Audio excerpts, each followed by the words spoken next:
I hope your 2025 is off to a great start, and I hope that through the Christmas holiday you were able to maybe enjoy a change of pace, maybe slow down a little bit, breathe, enjoy time with friends and family.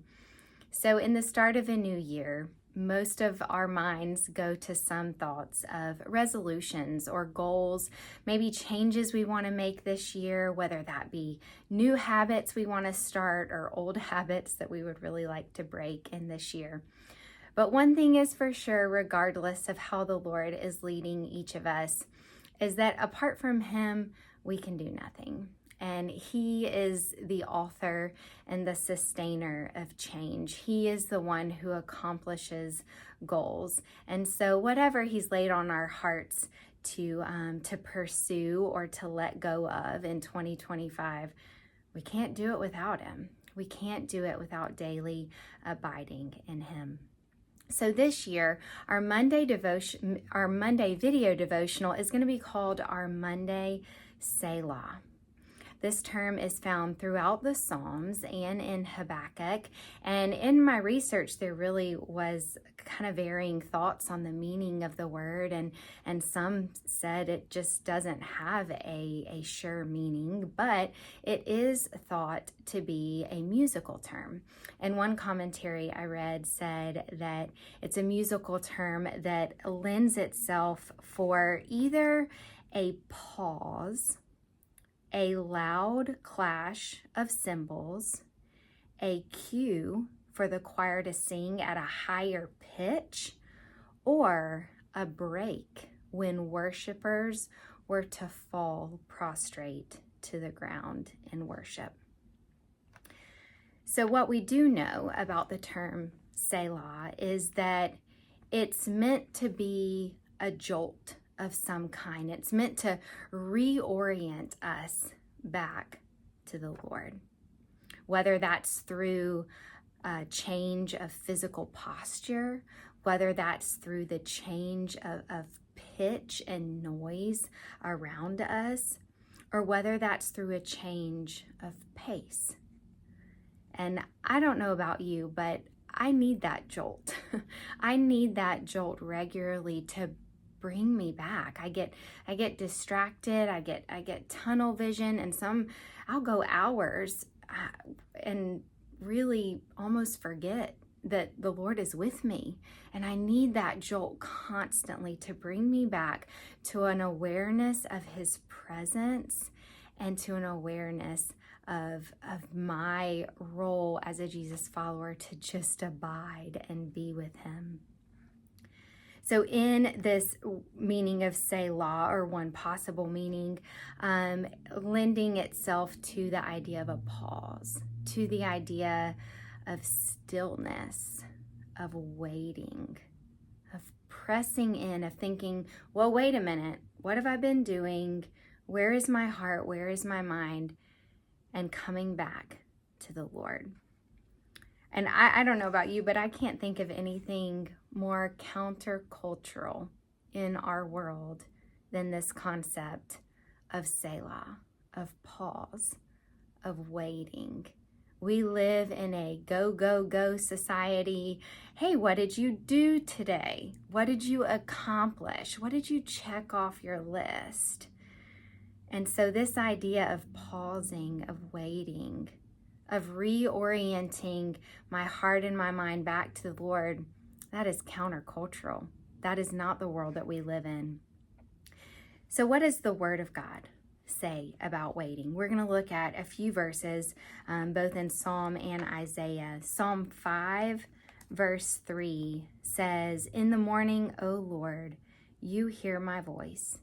In the morning, I lay my request before you and wait in expectation."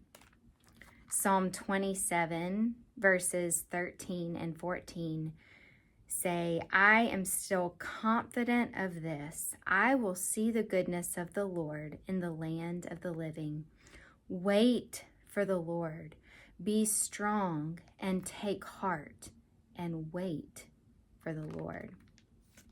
Isaiah 40, verse 31 says, "But those who wait on the Lord will renew their strength. They will soar on wings like eagles. They will run and not grow weary. They will walk and not be faint. This kind of waiting, this type of Selah that we're going to embrace every week for 2025, this is not an idle waiting. This is not a waste of time. This is a fruitful waiting. It's not a weak waiting. It's a strong waiting, because it reorients my heart and my mind back to the source of my strength, back to my keeper.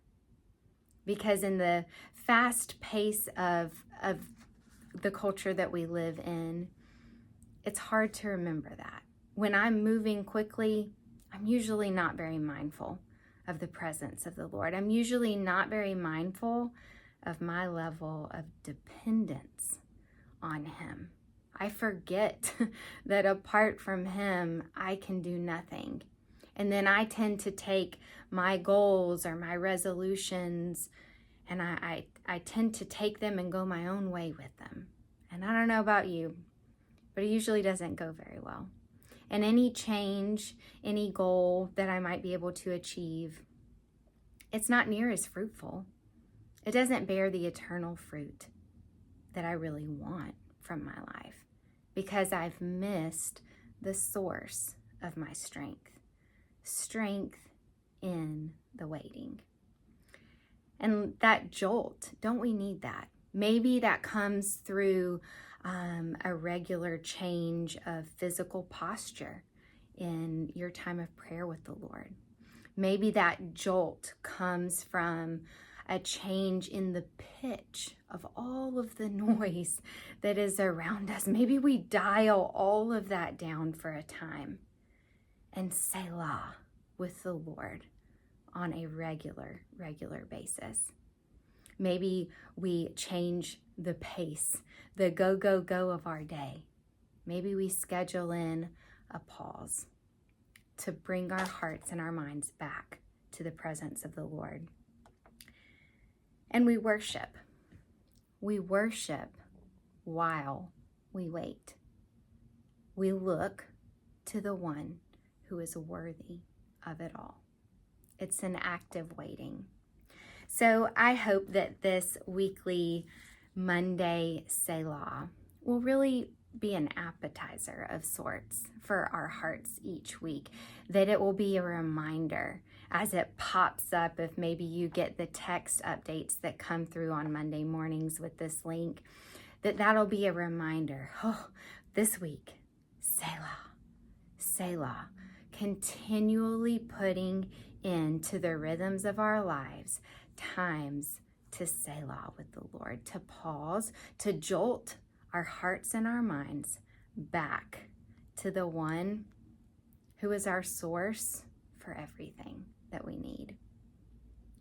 So this week, Selah, be strong, take heart, and wait for the Lord. I'll see you soon. I hope you have a wonderful first full week of 2025 with many moments to pause and to Selah with our faithful, loving God. Have a great week.